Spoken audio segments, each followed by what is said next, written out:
Hello students, myself Janmejay Mahato. आज हम लोग डायमेंशन एनालिसिस का तीसरा यूज को पढ़ेंगे, जिसमें कि हम लोग देखेंगे कि कैसे हम लोग बहुत सारे फिजिकल क्वांटिटीज के बीच में मतलब जो रिलेशन होता है उसको हम लोग कैसे एस्टेब्लिश करते हैं। ठीक है, तो इसको समझने के लिए हम लोग एक एग्जाम्पल देखते हैं। तो एग्जाम्पल है कि derive dimensionally the expression for the centripetal force acting on a particle of mass m moving with velocity v in a circle of radius r। ठीक है, तो ये हमको क्वेश्चन दिया हुआ है, हमको क्या करना है कि डायमेंशनली ये डिराइव करना है कि सेंट्रिपिटल फोर्स का इसका क्या एक्सप्रेशन होता है। ठीक है, तो यहां पर हम लोग देखेंगे कि ये जो फोर्स है, फोर्स पार्टिकल पे जो लग रहा है वो किस पे डिपेंड कर रहा है? वो मास पे डिपेंड कर रहा है, वेलोसिटी पे कर रहा है और रेडियस पे कर रहा है। तो हम लोग इसको लिखेंगे कि F is directly proportional to, है ना, मास, वेलोसिटी एंड रेडियस। तो यहां पर मास के पावर में हम लोग A कर दिए, वेलोसिटी के पावर में क्या किए, B किए, रेडियस के पावर में हम लोग क्या किए, C किए। तो यहाँ प्रोपोर्शनलिटी का साइन को हटा देंगे तो क्या हो जाएगा, F is equal to K M to the power A B to the power B और R to the power C। ठीक है, तो अब इसके बाद नेक्स्ट स्टेप में हम लोग क्या करेंगे, ये जो इक्वेशन 1 है इसका मतलब सभी टर्म का हम लोग क्या लिखेंगे, डायमेंशनल फॉर्मूला लिखेंगे।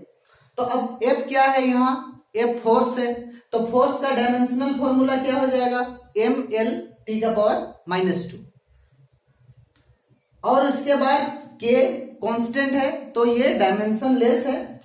इसके बाद M मास है, तो मास का क्या हो जाएगा, मास m हो जाएगा और m यहां पर पावर में a लग गया। इसके बाद वेलोसिटी, वेलोसिटी क्या होता है, displacement by time, displacement length है और टाइम t, तो यानी कि l t का पावर -1 और इसका पावर क्या हो जाएगा, b हो जाएगा।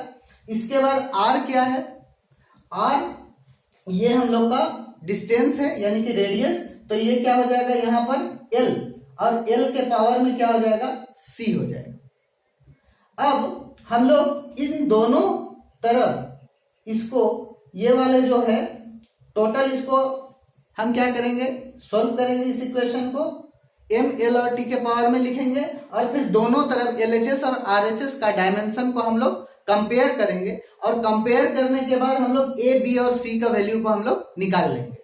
ठीक है, तो सबसे पहले ये m l t का पावर -2 ये तो एज इट इज इधर हो गया। ठीक है, अब यहां पर m है, m इधर में और कहीं नहीं है तो यानी कि m का पावर a हो गया।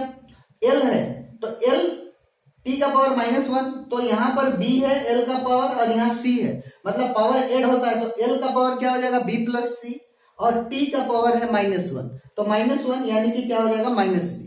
तो इसको हम इक्वेशन 2 करेंगे और इस इक्वेशन 2 में हम लोग LHS और RHS का दोनों का हम लोग डायमेंशन को, है ना, कंपेयर करेंगे। जैसे मास का, है ना, तो यहाँ पर हम देखेंगे कि m यहाँ पर क्या है, 1 है और यहाँ पर ये हम पावर a लिए तो a का वैल्यू कितना हो जाएगा, 1 हो जाएगा। यहाँ पर l का 1 है और यहाँ पर b प्लस c है, तो यानी कि b प्लस c का वैल्यू क्या हो जाएगा, 1 हो जाएगा। और यहाँ पर t है तो t यहाँ -b और यहाँ पर -2, इसका मतलब t का वैल्यू क्या हो जाएगा, यहाँ पर 2 आ जाएगा। तो ये हम इस साइड लिखे हैं, आप लोग देख सकते हो इसको। तो यहाँ पर क्या हो जाएगा, यही लिखे हैं, comparing the dimension of the fundamental units of equation 2। तो यहाँ का a का वैल्यू क्या हो गया, 1 हो गया, b प्लस c का वैल्यू कितना हो गया, 1 हो गया और यहाँ पर -b इज इक्वल टू -2 यानी कि b का वैल्यू हमको कितना मिला, 2 मिला। तो अब यहाँ पर हम लोग ये देखेंगे, अब इस वाले इक्वेशन पे हम लोग क्या करेंगे, b का वैल्यू को पुट कर देंगे तो b का वैल्यू कितना हो गया, 2 plus c is equal to क्या हो गया, 1। तो यहां से हम निकाल सकते हैं c का वैल्यू, तो 2 को इस साइड राइट में ले जाएंगे तो क्या हो जाएगा, 1 - 2 इज इक्वल टू क्या हो जाएगा, -1। तो यानी कि हमको a का वैल्यू कितना मिला, 1 मिला, b का वैल्यू क्या मिला, 2 मिला और c का वैल्यू क्या मिला, -1 मिला। अब हम लोग का एक्सप्रेशन क्या था, हम लोग का ये वाला एक्सप्रेशन था इक्वेशन 1 का, ठीक है।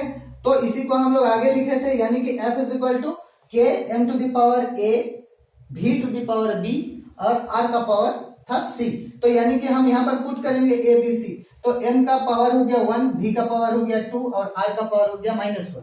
तो इस तरह से हम देखेंगे तो ये क्या हो गया एम वी स्क्वायर और r का पावर -1 है, तो उसको हम नीचे ले आते हैं तो ये क्या हो जाएगा बाय r हो जाएगा। तो यानी कि f इज इक्वल टू हमको क्या मिलेगा K M V square by r। और ये वाला जो इक्वेशन है ये हम लोग का क्या है सेंट्रीपिटल फोर्स का एक्सप्रेशन है। तो यही चीज हमको निकालना था। तो यहाँ पर बोला था कि derive dimensionally the expression for the centripetal force, है ना, एक्टिंग ऑन ए पार्टिकल। तो वही कोई पार्टिकल है जिसका मास m है, वेलोसिटी v है और अगर रेडियस दिया हुआ है तो उसका सेंट्रीपिटल फोर्स जो होता है वो F is equal to K M V square by R होता है। तो यहाँ पर हम ये के कांस्टेंट है, तो ये हम इसको मान लीजिए अगर वैल्यू 1 लेते हैं हमको मिलेगा M V square by R. तो यानी कि M V square by R जो है ये हमको सेंट्रीपिटल फोर्स का ये एक्सप्रेशन होता है। तो ये एक एग्जांपल से ये हम समझ सकते हैं। फिर नेक्स्ट अगर हम लोग को और कोई दूसरा एग्जांपल देखना हो तो ये वाला एक है, इसको भी आप लोग देख सकते हैं कि मान लेते हैं ये क्वेश्चन है the velocity of water wave may depend upon their wavelength lambda, the density of water rho and acceleration due to gravity g। तो बोलता है कि find the relation between these quantities by the method of dimension. ठीक है, तो यहाँ पर हम लोग को क्या है ये दिया हुआ है वेलोसिटी ऑफ वाटर यानी कि v दिया हुआ है। तो यहाँ बोल रहा है कि v किस पे डिपेंड कर रहा है, लेमडा पे डिपेंड कर रहा है। तो हम क्या किए यहाँ लेमडा का पावर a कर दिए, हमको डायमेंशन नहीं पता है अभी। तो उसके बाद रो यानी कि डेंसिटी का पावर b कर दिए और g यानी कि एक्सीलरेशन ड्यू टू ग्रेविटी इसका पावर क्या कर दिए c। प्रोपोर्शनलिटी को हटा देंगे तो k लगा दिए एक कांस्टेंट। तो यानी कि v is equal to lambda का पावर a, रो का पावर b और g का पावर c हो गया। इसको हम इक्वेशन 1 मान सकते हैं। अब यहाँ पर क्या है ये v है, v वेलोसिटी है। ठीक है, तो वेलोसिटी का हम यहाँ पर लिख रहे हैं, वेलोसिटी का जो डायमेंशनल फॉर्मूला होता है वो क्या होता है एल टी का पावर -1। तो m का क्या हो जाएगा 0 क्योंकि m यहाँ पर नहीं है। और लेमडा क्या है लेंथ है यानी कि वेव लेंथ, तो यानी कि लेंथ का तो l ही होगा। उसके बाद रो डेंसिटी होता है मास बाय वॉल्यूम, तो मास का m और वॉल्यूम का लेंथ ब्रेथ हाइट तो यानी कि l क्यूब तीनों ही होगा, तो m l का पावर -3 हो जाएगा। और acceleration due to gravity that means acceleration, तो एक्सीलरेशन वेलोसिटी बाय टाइम इसको कैलकुलेट करके निकालते हैं तो एल टी का पावर होता है -2।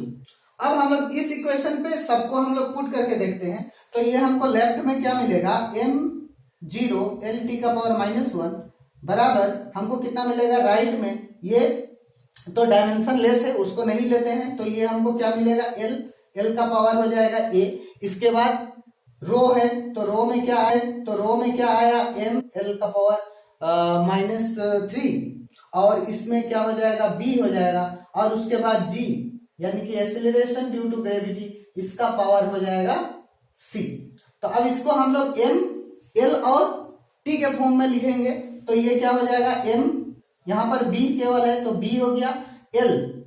अब यहाँ पर देखिए a है, यहाँ पर क्या हो जाएगा -3b और यहाँ पर क्या हो जाएगा c हो जाएगा। तो सबको ऐड कर देंगे तो ये हो जाएगा a प्लस इसके बाद यहाँ पर हो जाएगा -3b उसके बाद प्लस c और t का पावर क्या हो जाएगा, t यहाँ पर कहीं नहीं है यहीं पर है तो क्या हो जाएगा -2c। तो ये m0 l t का पावर -2। तो अब हम लोग इस RHS से LHS को कंपेयर करेंगे डायमेंशन को, तो हमको A पहले तो हमको मिलेगा ये जो B है तो B बराबर हमको मिलेगा 0। इसके बाद A प्लस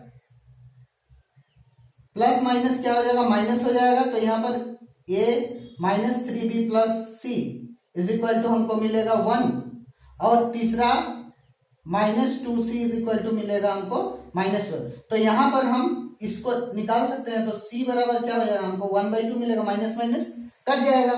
और यहाँ पर 3b वाला टर्म, तो यानी कि ये b वाला भी हमको यहाँ से ये b तो 0 हो जाएगा, c का वैल्यू हमको पता है यहाँ पर 1/2, तो यहाँ पर a माइनस 0 प्लस 1/2 इज इक्वल टू 1, इसको इधर ले आएंगे तो a is equal to 1 minus 1/2, तो ये क्या हो जाएगा 1/2 आएगा। तो a का वैल्यू हमको कितना मिला 1/2 मिला। अब उसके बाद हमको यहाँ लिख सकते हैं a का वैल्यू हमको मिला 1/2, b का वैल्यू मिला 0 और c का वैल्यू मिला हमको 1/2।